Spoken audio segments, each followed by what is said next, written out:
RV to Freedom Live with Carenza and Brandon. Hello. How's it going? So we help future nomads smoothly transition into full-time RV life. We do that with our RV to Freedom Facebook group that some of you guys are in, and our rvtofreedom.com website, and our course, The Roadmap to Full-Time RVing, which we're just getting to the end of another session of it. Yeah. So I probably see a lot of students here tonight. And so tonight we're talking about go bags. And what are they? There's been some chatter on here too. Yeah. About tornadoes and everything. Yes, we were talking about the weather. But yeah, we are talking about go bags. So who has a go bag? Maybe you have one for your RV. Maybe you have one for your home. Or do you even know what a go bag is? What the heck are we talking about? What's a go bag? Susan's having a little storm here right now. And we just had a storm yesterday, and we thought, hey, let's talk about go bags. Yeah. And if you haven't ever, if you don't know what it is, I mean, has there ever been a time where you've needed to take shelter, whether that's a shelter at like a campground or maybe just shelter in your home, going to a basement or to a bathroom or somewhere like that, or times that you've had to evacuate? And those are the times when a go bag is really helpful. And in a house, it's one thing because your house is there and you kind of know it and you can kind of know where the safe place is and you can go there. And in a mobile life, it's a little different. The mobile RV, motorhome, fifth wheel, travel trailer, none of that is safe in a serious weather emergency. And there are other kinds of things that we run into that we have to think about as well. Right. So let's get into what is a go bag. And they can go by different names. We call it a go bag. It's also called a bug out bag. It's basically a bag full of stuff that you need when you got to get the heck out really fast. Right. So when we're talking about this, we're talking about if you needed to evacuate your RV, and we'll get into why you would need that in just a second. But if you need to evacuate your RV, what do you need with you in order to be away from your RV for a few hours or a few days, or God forbid, what if you had to start over and this is what you took with you? No, we're not really getting into the traditional preppers bug out bag where the entire economy has collapsed and the world's in a riot. We're basically saying something's happened to the RV. I got to get away from it now. And I might need to be in a hotel room. I might have to go to Walmart and buy new clothes or something like that. So that's what we're talking about. Because for one thing, if your go bag gets too big and too cumbersome and too heavy to deal with, you're going to not deal with it. And then when you need it, it's not going to be there for you. It needs to be something easy for you to grab and go. Not, have to hike on a bunch of different stuff. You just need to be able to grab and go. And I see Bridget said that she did have to evacuate back in 1962, the one and only hurricane in Vancouver. Wow. That's pretty amazing. And hi, Dan and David. And Christine and Dwight. Everybody's here. Yeah. All you guys are on. So these are things we hope you never actually need to deal with, but we've needed ours a few times. Mm-hmm. And nothing happened to the RV, but in this life, there's time when you got to go, and it's better safe than sorry. And just yesterday, we packed up our go bag and stuck it by the door. So we thought it's a good time to talk about, especially being spring, and a lot of people are starting to crisscross through Tornado Alley. And as our weather bugs in the group will tell you, tornadoes can happen anywhere, not just any time of year. Yeah. But especially coming through Illinois and Indiana yesterday. Yeah. So let's hit on why do you need a go bag? Oh, I like how that got really tiny for some reason. Yeah. And that is exactly one of the reasons why you would need a go bag. So we were going through some storms. We ran into some storms and we got a tornado warning. And it was one that was done because of the radar said that there could be a tornado. Thankfully, not one where they saw one heading toward us. But we, of course, stopped and we got in a space where we could run into a shelter if needed with our animals. And you know what? You're taking your animals with you. Yeah. So if you have a question about, will they allow that? I don't think in an emergency situation, anybody. No, you just go. And everybody's aware. Exactly. People are aware. And like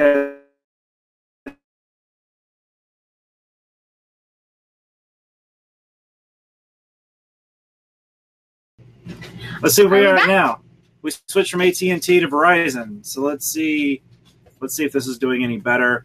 Let us know with some thumbs ups on the screen if I'm moving better and less like a robot. Or we don't sound like a robot. Just let us know. Yeah. As I see, Good. Good. Good. See, Alan said your whole RV became your go bag when Hurricane Irma chased us through Florida into Alabama.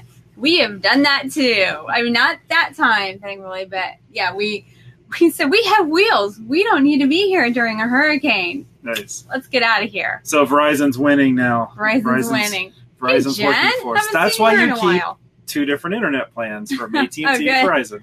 Oh, thanks, guys. Thanks, Richard and Bob and Susan and Nikki and all these people I didn't realize were even on.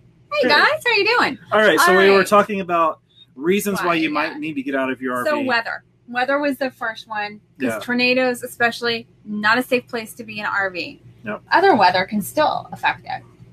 And if you have to leave, just even straight line wind. Anything that you just think, I got to get out of here now. Forest fires, those are a thing that we've been dealing with a lot more in the last few years. And if you're camped out, San Juan Forest actually was closed down today. Yeah. If the police come through and tell you got to leave, sometimes you can't get the motorhome or the RV packed up and ready to move quick enough, or the roads are too congested to take it, so you're just going to have to leave it.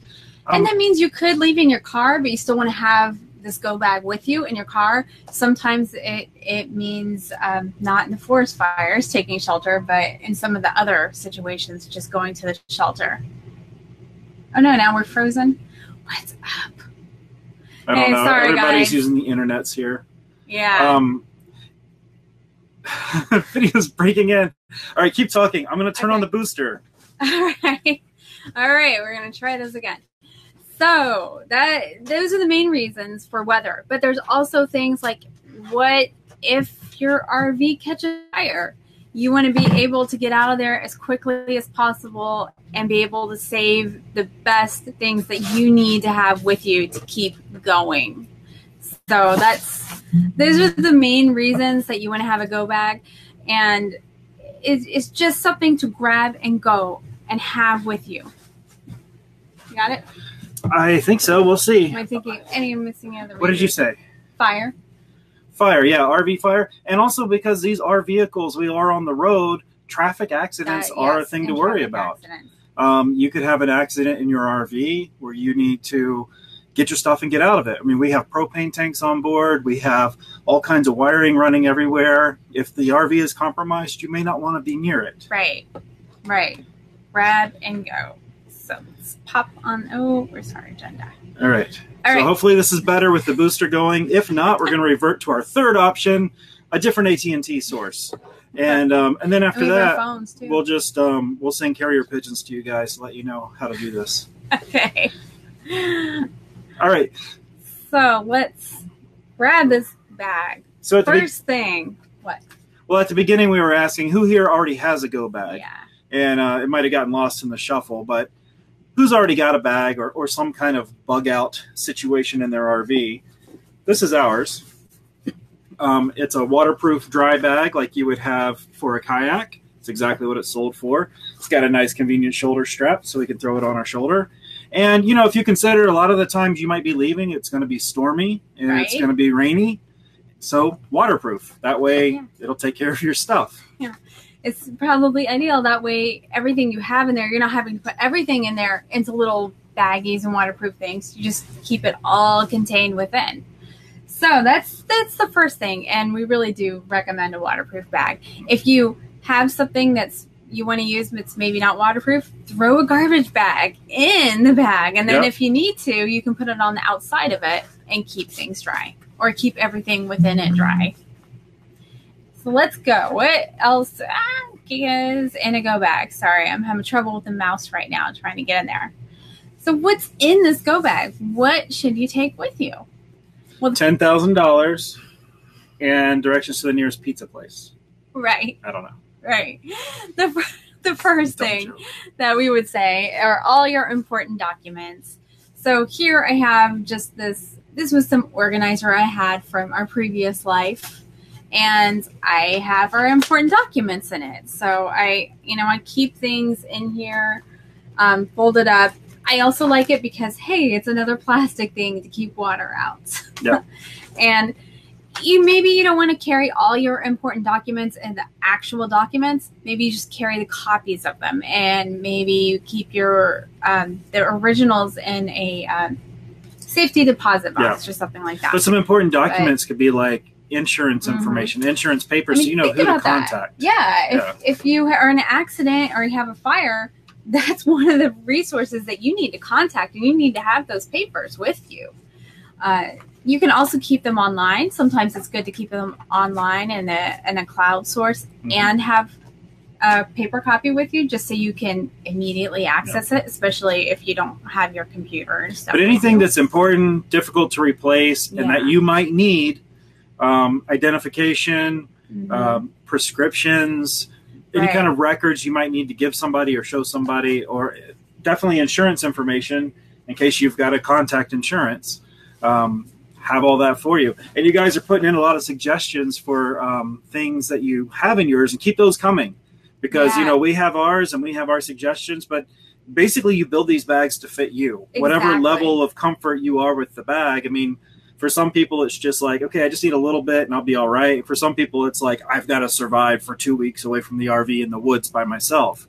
And whatever comfort level you have, you build the bag to suit you. Exactly. We're going to go over the basics that we think should be in there, but yeah, you have to like expand upon it on your comfort level. So, but yeah, any of those documents that you might need, passports, make sure, you know, copies of your driver's license or something like that is in there.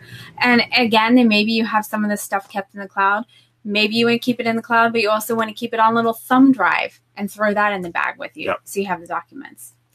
We also always have, because talking about important things to us, and yes, our phones are super important, right? That's how we're calling the insurance company. This is how we're getting onto the cloud to get our information. So we have extra charging cord and extra wall charger here, so that we can keep our phones charged.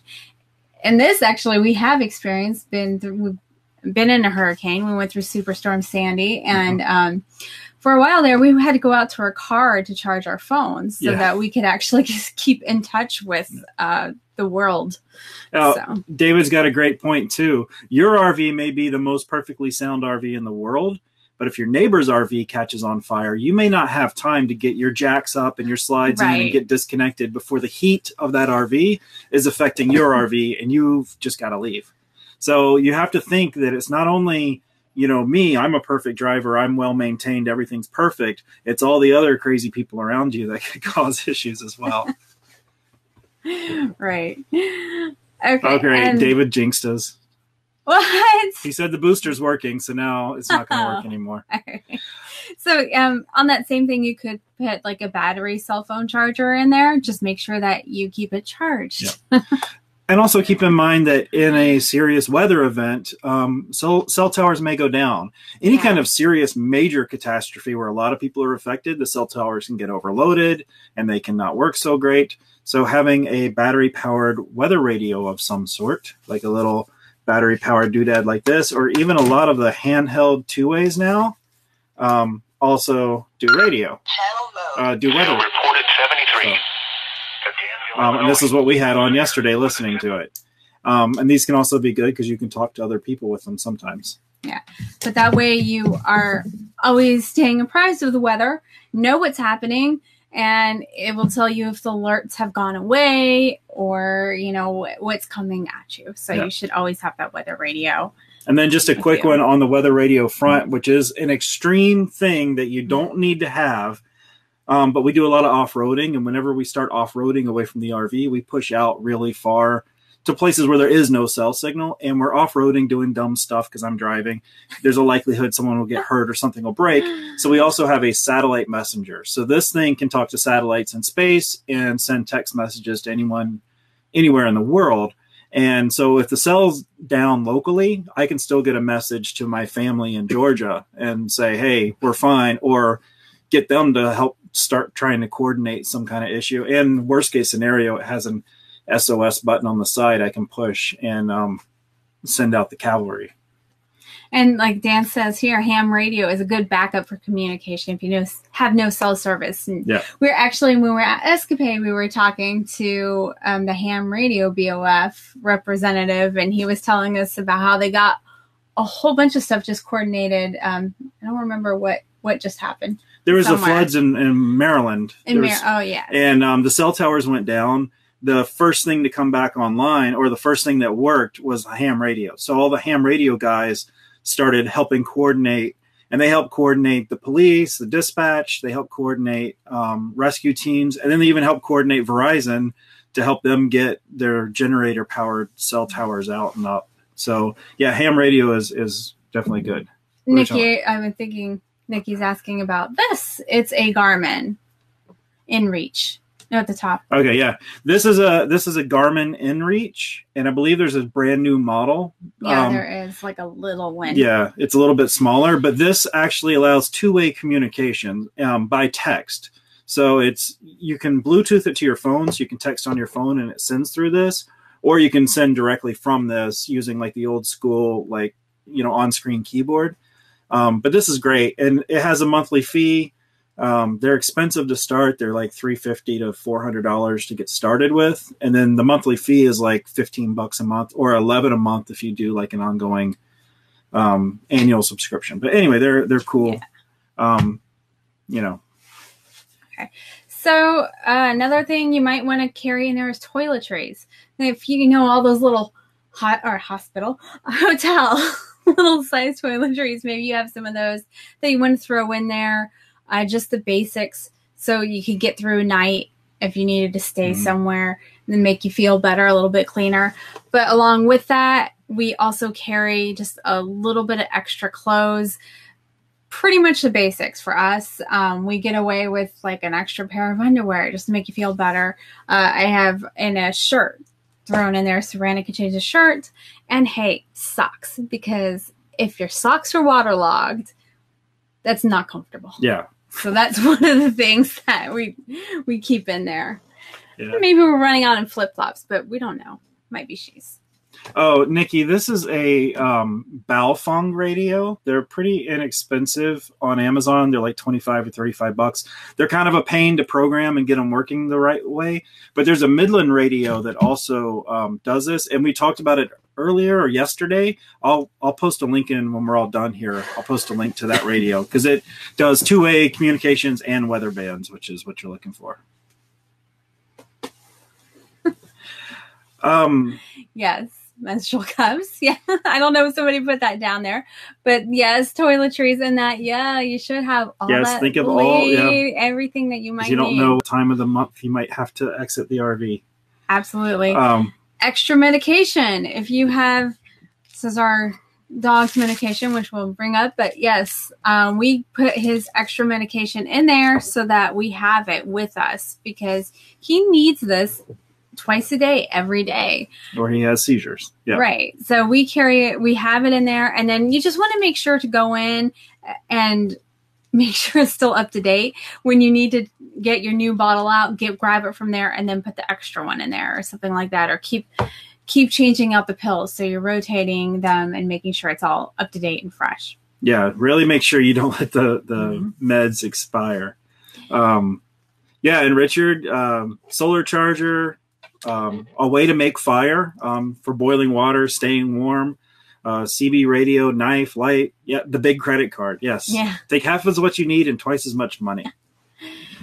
If you guys have kids, you should have photos of your kids. And if you put photos of your pets in there as well, because in some kind of an emergency, they might scatter, kids or pets, and you want to be able to let people know, what they look like so they can go search for them.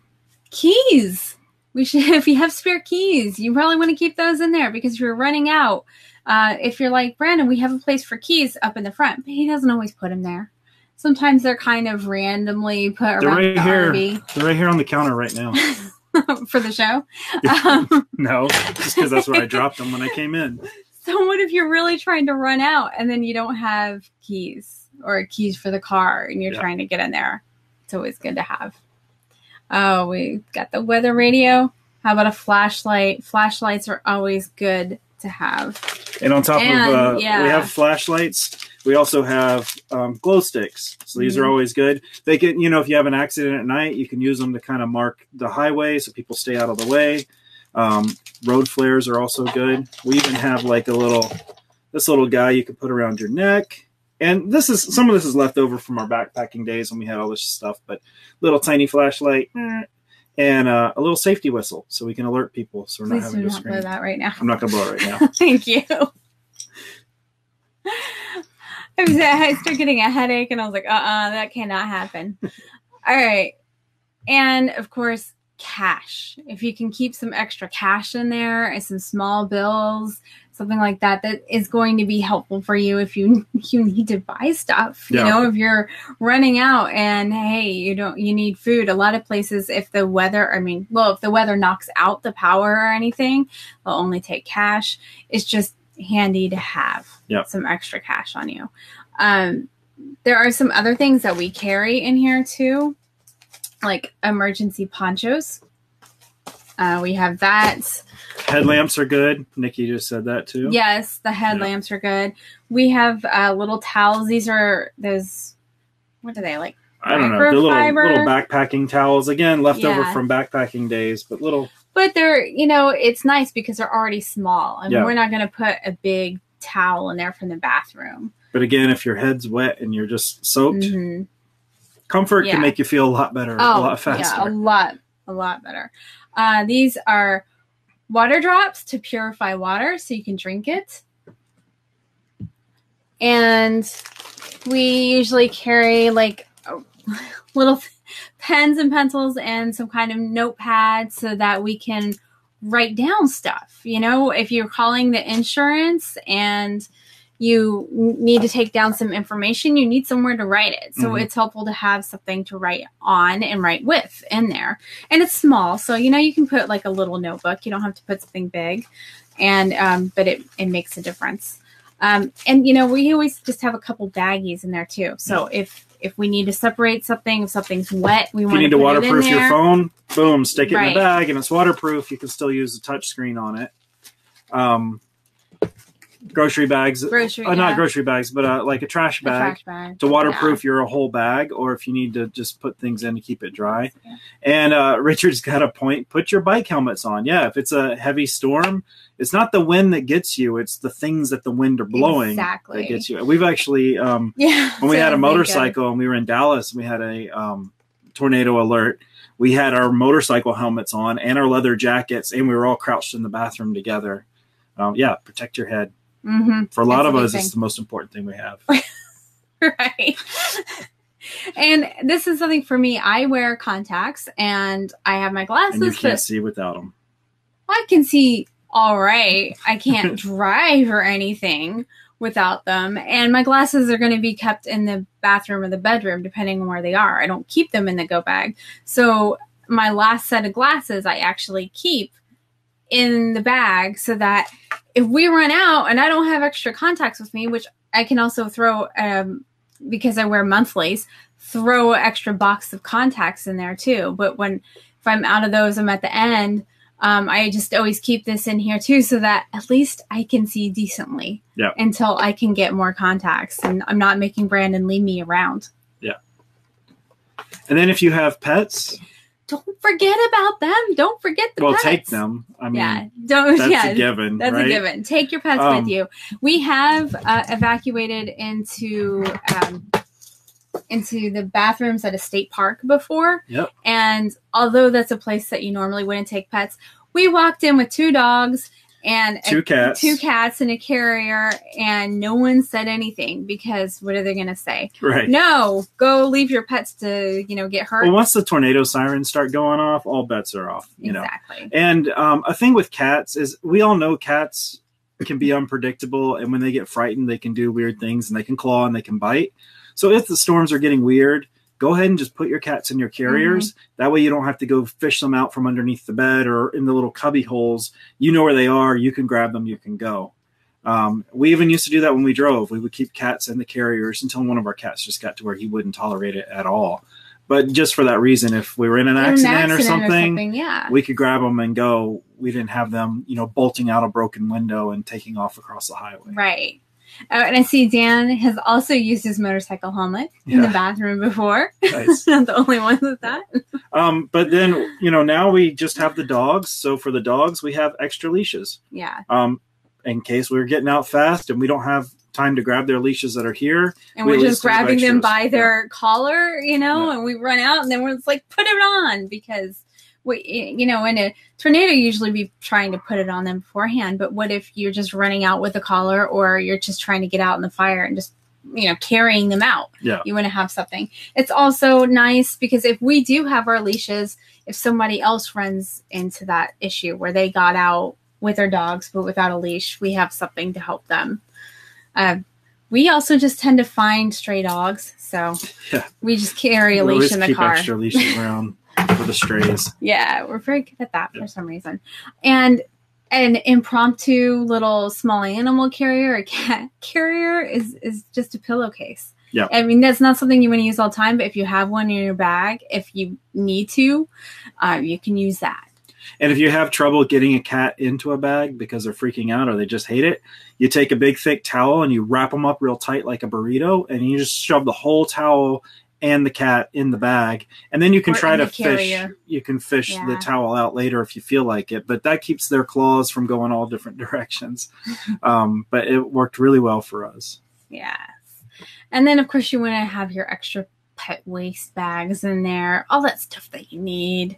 Mm-hmm. And again, we talked about kids. If you have pets, carry the photos of the pets with you. So if they get separated from you, if somehow they bolt, you have a picture of them, and you can show that to authorities or show it to other people, and they can let you know if they've seen the pet. And then, yes, all these are good suggestions. Keep them going. Collapsible bowl for the pets, absolutely. You can even carry just a bit of aluminum foil that's folded up real small, and you can use that to make a little bowl. And it's even, if you keep the flame away from it, you can boil water in it if you needed to. And then David's question there, first aid kit, because most of these situations we're talking about, there's a possibility of getting hurt. Tornadoes, you've got things flying through the air, slip and fall. Fires, you could get burned. It sounds a little morbid, but in a traffic accident, you might get hurt. So we believe in the safety stuff. When we backpacked, and we even carried just too much stuff. Backpacked on hikes that were like day long, not overnights. We still had all this stuff with us. We carried our first aid kit and a first aid kit, which was like combined with our pets. Yeah, we would add more things into it. We'd add vet wrap for the pets and nonstick gauze. That way, if they cut a paw, you can wrap it up and it doesn't stick to their fur. We would add there's burn pads you can get. So if you were to get a burn, you can put that on there. It's got like a soothing gel, blood clot stoppers. Think about like minor cuts and scrapes, whatever, Band-Aids. But think about if someone's got a serious cut and you've got to stop that bleeding, you need bigger things. And then a SAM splint is something that is good to have with you. In there, it's something you can. It's like a foam. Yeah, it's like foam with like metal inside it, and basically you can bend it into any shape you need. So if you needed to splint a broken arm, you could do that. If you needed to splint a broken wrist, you could do that. You can even you got to train and practice with it, but you could even fashion it into a neck collar. So if someone has a risk of a neck injury, you could fashion it into an immobilization collar until you can get help to them. But make sure you know how to do that before you hurt them. Right. But we have had friends that have used this, even just regular old hikes. They've fallen and broken a wrist and had to pull out the SAM splint and splint it up and get down. Yes. So it's there. All that stuff is definitely a good thing to have on hand. The other thing about when I say about go bags is, so we're saying, just carry your essentials, what you feel like you need to have with you in order to be away from your RV for a day or two. Or if you have to, the stuff that is just essential for you to have, like the documents and things like that, to make a start, like to be able to contact people to make a refresh your start. But you also want to place it in a place where you can get to it easily, quickly, and easily. Yeah. So if that's by your front door, you want to, put it somewhere around the front door, especially if you're like in a motorhome and you're driving. If it's an accident, you want to have it somewhere that you can reach it. Don't leave it in your bedroom in the back. Yeah. If you're going to be driving, it needs to be up there with you. On the other hand, you might want to go ahead and move it to the back when you're sleeping, especially if you have a very long RV. Because if there was a fire or something to break out up in the front and you want to exit. The emergency exit, mm-hmm. Yeah. And that's another thing is know how your emergency exits work and how to use them and try to practice with them if you can. Our emergency exit is ridiculous. It's a window that's like this big and it's about 6 feet off the ground, 6 or 7 feet off the ground. So I'm not sure how I'm going out that, but we do have a really big window in the back and I might just kick that out and go that way if I have to. Back window. but have a plan. It's just like a house, but have a plan because, things happen, life happens in RVs and, just want to be safe about it. So that's, right. The go bag, we like it. And when we talk about it, people seem to respond to it. So we thought it'd be a good thing to talk about tonight. Have something so you can get out of here. Make it as big as you need to fit what you feel like you need, but don't make it so big that it becomes a burden on you and you don't use it. Or you end up stuffing it in a corner because you don't want to look at it, and then it's too hard to get to when you need it. Right. So you have to, weigh that balance. And don't just think also that, well, I'll just keep everything in my car. Because we do that. Right. We have a ton of stuff in our car because we go off-roading and we want to keep things with us in case stuff happens out there. But if the RV should catch on fire, it's very likely you wouldn't be able to get the car off of the RV. If you're towing it. Yeah. Yeah. But even if you're pulling a fifth wheel and the fifth wheel should catch on fire, it's very likely you won't have time to unhitch and get the truck away from the fifth wheel before it's just too hot for you to deal with. And traffic accidents and all those other things. Like yesterday when we had the tornado warning, we were towing our car. We weren't going to there was no way go unhitch our car and drive. And even still, we shouldn't be in our car. We should be inside a building. So have it ready, have it available, have it easy to use so that it's easy to take. Because even so, like here, now we're parked, we're at a campground, we're at a campsite, and our car is out there. So we could leave in our car if we needed to, but we're still grabbing that bag. Even though we have like our first aid kit in the car and we have like towels and stuff. Yeah, and there's like 6 gallons of water. Important documents in the car. Yeah, because cars get broken into. Yeah, so we want to grab that go bag and take it out there with us. Yeah. So Nikki had another point. The pads are great for injuries as well. Yep, they're absolutely dual purpose. Yeah, it takes up less room in your go bag, right? Yeah. So guys, go out and buy some maxi pads and put them in your go bag. Yeah. If you don't have a first aid kit, there's a cool company called My Medic, and they make these awesome first aid kits where you can get you can go to the advanced level where you could go survive in Antarctica with it. But they're really well thought out kits, and I saw them at a show once and like the way they do their stuff. We've bought a little bit of their stuff before, but we mostly build our own kits. We have like an REI hiker kit that we've added things to over the years. And remember with those first aid kits too, to go through all the pills and ointments and make sure they don't expire. Mm-hmm. Because when you need the Dramamine that's in there and it's expired, you don't feel so great. And all those aspirins and everything they put in there, they'll expire too on you. So just keep it fresh. Something that we do carry is usually in our hiking bag. Our hiking bag is also kind of a go bag for us. We have a little stash of food, emergency food, because if you're out hiking, you might need it too if you get lost. So in there, we do carry like power bar type things, and then you want pet food too, right? So for us, now that we just have dogs, we just have peanut butter in there. I'm not sure. Alexa's not sure what's going Alexa doesn't know yet. We have these little packets from Justin's Peanut Butter. They're like little sealed foil packs of peanut butter, and it's good protein for us, and the dogs love it too. And Alan, to your point, sure, put bottled water and snacks in there too if you feel like you need it. Just remember, water gets heavy, 8.3 pounds per gallon. So we keep drops in there, but so that we'd carry like a bottle or two of water because water, of course, is important for you. Yeah. But for us, we're thinking we just got to get out of the RV. Once we're out, police or fire, somebody's going to be by eventually. and we'll be, you know, in a hotel and dealing with Walmart and buying some cheap clothes and stuff. So we're not thinking that we're being lost in the woods. Now, our car, on the other hand, we do get lost in the woods. And it has all that stuff. Yeah, and we carry 6 gallons of water and lots of food, and we can make fire and shelter and everything out of the car. Yeah, and Nikki has the water filter straws, and we had the the little life straw. The life straw. We keep that in the car as well. Yeah, so we have more of that stuff in our hiking go bag. It's where we have 2. Sounds like we are preppers now. I know. Just don't want to get hurt. Yeah, but you do. And I think I ended up taking out our recent food because, again, that's one of those things that you need to check on the food in your bag if you do put it in there. Make sure that it's not like really old. So I did pull that out, and something I'll probably replace and put some peanut butter packets in there or some bars for us. Yeah, we need to replace some of those too because I got hungry the other day. Oh. We were at Escapade, and I didn't have anything to eat, and there was food in the car, so I took care of it. I'm trying to see if there's anything else here. Yeah, you know, road flares, signs you can put out behind the RV that I'm broken down so people don't hit you in the dark. But those we usually just they're kept in the RV. Yeah, they're kept in the RV. Not in a go bag necessarily. And then a way to make a fire, just in case you do need to keep yourself warm.